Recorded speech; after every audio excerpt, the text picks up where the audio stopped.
प्रणाम गुरुजी।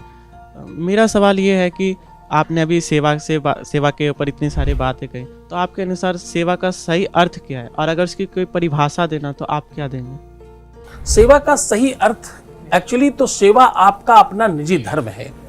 सेवा एक ऐसी परस्पर सोच है, एक ऐसा विचार है सेवा जिसमें जो आपको विनम्र बनाती है। विनम्रता सेवा है।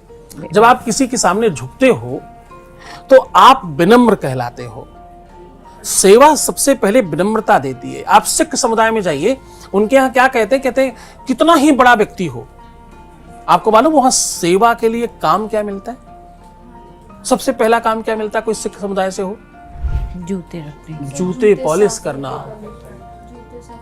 आए हुए लोग, उसमें कौन गरीब है, कौन अमीर है, कौन अच्छा है, कौन बुरा है, किसके जूते महंगे, किसके जूते सस्ते, इससे कोई मतलब नहीं है। जूते साफ करना, उसमें पॉलिश करना पहली सेवा है।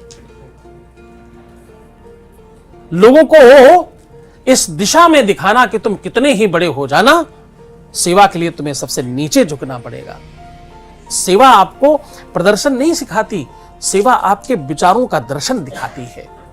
सेवा वो नहीं है जो आप दिखाने के लिए करते हैं। जब आप किसी के पैर दबाते हैं तो बड़े सारे तरीके हैं, आप फटाफट करके खत्म करते हो, और दूसरा तरीका जब आप उसको दबाने के लिए पकड़ते हो, उसका एहसास करते हो, उसके दर्द का, और आप दबाते हो।